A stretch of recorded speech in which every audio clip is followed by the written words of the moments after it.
Assalamualaikum warahmatullahi wabarakatuh. Salam sejahtera bagi kita semua. Om Swastiastu, Namo Buddhaya, salam kebajikan. Yang saya hormati Bapak Ogi Prastomiono, Kepala Eksekutif Pengawas Asuransian, Penjaminan dan Dana Pensiun.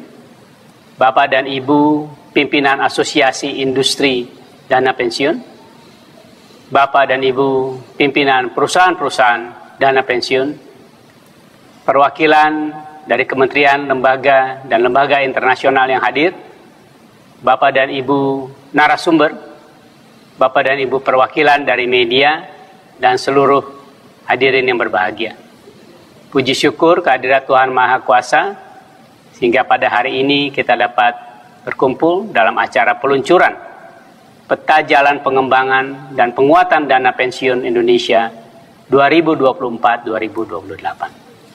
Peta jalan ini merupakan arah kebijakan bagi industri dana pensiun yang dapat menjadi acuan bagi seluruh stakeholders terkait dan merupakan roadmap yang ke-9 yang telah diluncurkan oleh OJK pada periode Dewan Komisioner saat ini.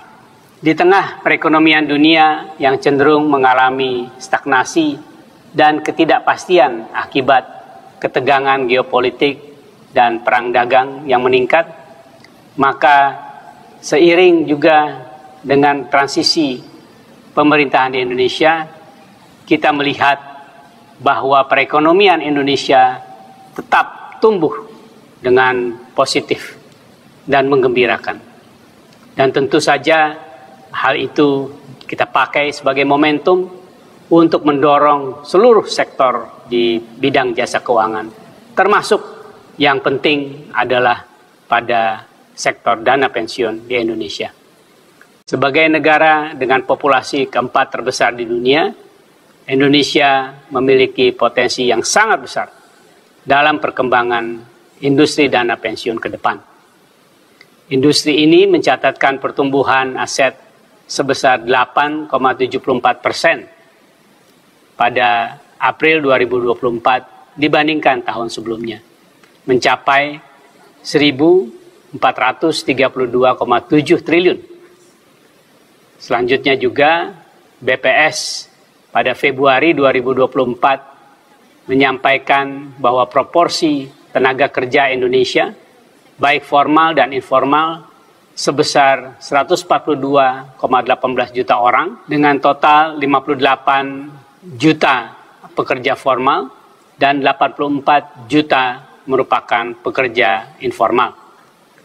Melalui arah kebijakan, pengembangan, dan penguatan dana pensiun ini, diharapkan industri dana pensiun akan menjadi lebih sehat, efisien, berintegritas, dan memperkuat pelindungan konsumen dan masyarakat dalam mendukung pertumbuhan ekonomi nasional. Pada 18 sampai 20 November 2024 yang akan datang, OJK akan menjadi tuan rumah pertemuan tahunan Annual General Meeting the International Organization of Pension Supervisors, IOPS, serta OECD Global Forum on Private Pension. Dan saya berharap industri dana pensiun di Indonesia dapat berpartisipasi untuk belajar best practices dan pengalaman dari negara lain, tapi juga sebaliknya Indonesia dapat membagikan pengalamannya kepada peserta dari negara-negara lainnya. Peta jalan ini adalah komitmen bersama kita untuk menciptakan sistem pensiun nasional yang lebih baik.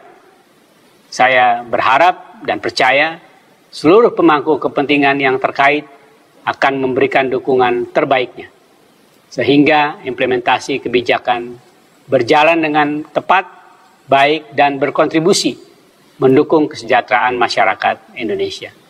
Terima kasih. Wassalamualaikum warahmatullahi wabarakatuh. Om Santi, Santi, Santi Om. Satu hal yang menjadi perhatian adalah adanya potensi risiko kenaikan dependensi ratio saat berakhirnya periode bonus demografi pada 15-20 tahun mendatang. Oleh karena itu, upaya mendorong penguatan dan pengembangan industri dana pensiun menjadi hal yang mutlak untuk memitigasi potensi risiko tersebut, karena industri dana pensiun memiliki peranan penting dan strategis pada tatanan perekonomian nasional. Dari perspektif masyarakat, industri ini menjadi sarana untuk consumption smoothing pada saat masyarakat tidak berada dalam usia produktif, dan jika mengacu kepada istilah yang cukup familiar saat ini, yaitu sandwich generation, kami meyakini bahwa dana pensiun merupakan salah satu solusi finansial untuk memutus rantai sandwich generation. Dari perspektif yang lebih makro, industri dana pensiun berperan sebagai investor institusional yang dapat mendorong perekonomian nasional melalui penyediaan sumber pembiayaan jangka panjang. Bapak, Ibu, serta hadirin yang berbahagia, jika melihat sistem pensiun di Indonesia, saat ini Indonesia memiliki dua pilar utama, yaitu dana pensiun wajib dan dana pensiun sukarela. Pilar pertama terdiri dari program terkait jaminan hari tua dan jaminan pensiun baik untuk pekerja di private sectors, ASN, serta anggota TNI Polri, di mana untuk pilar pertama akan dikuatkan berdasarkan Undang-Undang P2SK dengan adanya program pensiun tambahan yang bersifat wajib. Pilar kedua adalah program pensiun sukarela yang diselenggarakan oleh Badan Hukum Dana Pensiun. Bapak Ibu hadirin sekalian, secara statistik OJK melakukan perubahan sudut pandang di mana sebelumnya dana pensiun wajib dimasukkan ke dalam kelompok perasuransian, yaitu asuransi sosial. Namun sejak Januari 2024, statistik tersebut diperbaharui sehingga masuk ke dalam kelompok dana pensiun. Hal tersebut bertujuan memberikan gambaran lebih utuh mengenai kondisi ekosistem pensiun di Indonesia saat ini.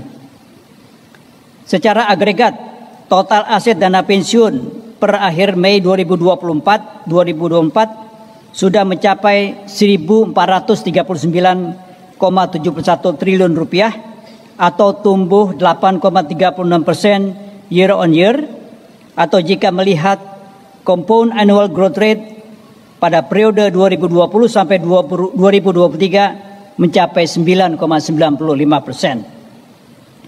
Jumlah penyelenggara program pensiun berjumlah 222 dengan 3 penyelenggara program pensiun wajib dan 3 penyelenggara program pensiun sukarela yang mengcover 28,29 juta peserta dari seluruh program tersebut.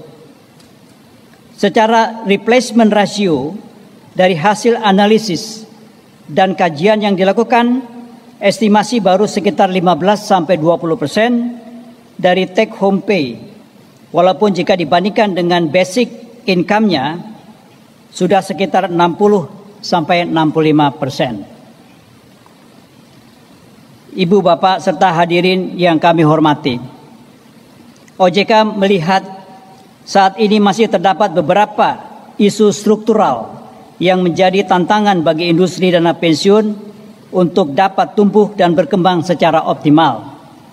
Dari perspektif demand, salah satu tantangan utama yang dihadapi adalah tingkat literasi dan tingkat inklusi dana pensiun yang masih tergolong rendah.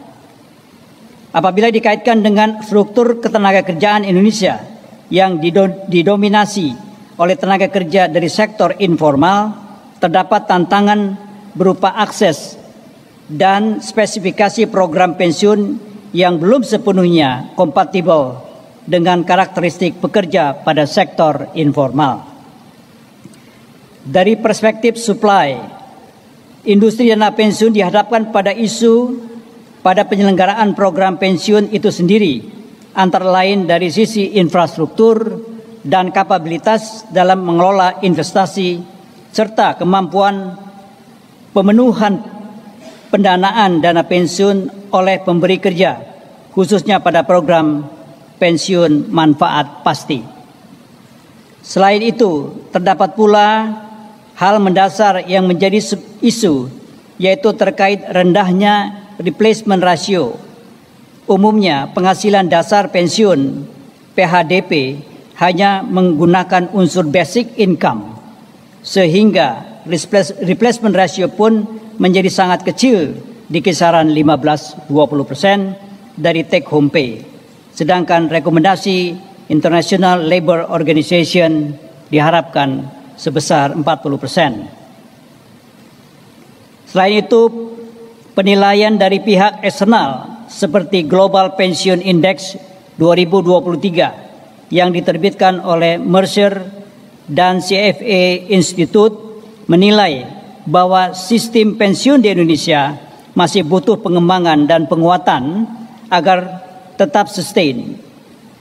Dari 47 negara yang dinilai, Indonesia memiliki nilai indeks sebesar 51,8 yang dikategorikan dalam kelompok C. Beberapa usulan untuk peningkatan antara lain memperluas cakupan kepesertaan, keberlanjutan penguatan pengaturan, serta peningkatan transparansi kepada peserta. Bapak Ibu hadirin yang kami hormati, secara global setidaknya terdapat 3 isu pengembangan dana pensiun yang perlu mendapatkan perhatian kita bersama. Pertama adalah mengenai digitalisasi di sektor dana pensiun. Beberapa penelitian baik dari OECD maupun IOPS menunjukkan adanya pengembangan yang cukup masif terkait dengan pemanfaatan teknologi dalam menciptakan individual pension dashboards. Sebagai contoh, pada akhir Juni lalu, Hong Kong melalui Mandatory Provident Fund Scheme Authority MFFA meluncurkan platform yang disebut IMPF yang mengintegrasikan fungsi pengelolaan dana, pembayaran iuran, dan pemantauan oleh peserta. Kedua adalah mengenai program pensiun di sektor informal. Sebagaimana disebutkan sebelumnya, bahwa masih adanya tantangan struktural terhadap isu ini di Indonesia. Bahkan di global, isu ini mendapatkan perhatian khusus dan menjadi salah satu topik dalam OECD Global Forum di Zimbabwe pada akhir tahun 2023 yang lalu. Ketiga adalah pergeseran tren program pensiun manfaat pasti defined benefit menjadi program pensiun iuran pasti defined contribution. Pada forum terbaru di bulan Juni kemarin, IOPS menyampaikan bahwa akan dilakukan revisi atas IOPS Principles yang menjadi acuan OJK dalam melakukan proses pengawasan. Terdapat 3 usulan prinsip baru, yaitu implementing the pension regulation, monitoring and adaptability, dan assessment and implementation process. Selain itu, terdapat 2 penyesuaian terhadap IO principle yang sudah ada, yaitu objective and responsibilities dan transparency and communication. Bapak Ibu hadirin yang kami hormati, memperhatikan berbagai kondisi dan tantangan yang ada, OJK secara konsisten menerapkan kebijakan strategis di industri dana pensiun dengan melakukan upaya secara simultan antara lain penyelesaian current issues dan di saat bersamaan membangun industri dana pensiun ke depan. Penyusunan peta jalan roadmap ini merupakan salah satu upaya untuk merespon berbagai dinamika yang terjadi di industri dana pensiun yang selaras dengan tujuan pemerintah dalam mengembangkan dan menguatkan sektor keuangan di Indonesia melalui penerbitan Undang-Undang P2SK. Ide penyusunan roadmap ini sudah dimulai sejak tahun 2023 yang semula hanya berupa program strategis karena industri dana pensiun sempat dinilai menjadi sunset industry, menjadi kepada sebuah peta jalan atau roadmap pengembangan dan penguatan dengan semangat yang sama sesuai dengan Undang-Undang P2SK. Hal ini juga yang mendasari perubahan konsep peta jalan yang semula hanya untuk dana pensiun sukarela menjadi peta jalan untuk keseluruhan sistem pensiun di Indonesia dengan sinergi antara lain pensiun wajib dan sukarela. Oleh karena itu Bapak Ibu sekalian yang hadir di ruangan ini, selain dana pensiun sukarela baik itu DPPK maupun DPLK, juga hadir program pensiun wajib dari BPJS Ketenagakerjaan, dari PT Taspen, dan dari PT Asabri. Bapak Ibu hadirin sekalian, kami sampai pada ringkasan peta jalan dana pensiun 2024-2028. Pengembangan dan penguatan industri dana pensiun pada peta jalan ini ditopang melalui 4 pilar utama, yaitu penguatan ketahanan dan daya saing, pengembangan elemen dalam ekosistem sektor dana pensiun, akselerasi transformasi digital, serta penguatan pengaturan, pengawasan, dan perizinan di sektor dana pensiun. Dalam tahap implementasinya, peta jalan ini diturunkan dalam 3 fase dengan sinergi antara dana pensiun wajib dan dana pensiun sukarela. Fase pertama adalah fase penguatan fondasi pada periode 2024-2025 yang fokus pada penguatan sumber daya manusia, perluasan akses melalui pemanfaatan teknologi, serta penerapan prinsip-prinsip pengelolaan dana pensiun yang baik. Fase kedua adalah fase konsolidasi dan menciptakan momentum pada periode 2026-2027 yang fokus pada konsolidasi penyelenggaraan program pensiun sukarela, penerapan investasi berdasarkan profil risiko peserta, serta pembangunan sistem terintegrasi mengenai kepesertaan pensiun nasional. Fase terakhir yaitu end state di tahun 2028 adalah fase penyesuaian dan pertumbuhan, di mana harapannya telah terbentuk ekosistem dana pensiun nasional yang lebih baik dengan adanya peningkatan replacement ratio, peningkatan kepesertaan sektor informal, serta tercapainya target densitas dana pensiun.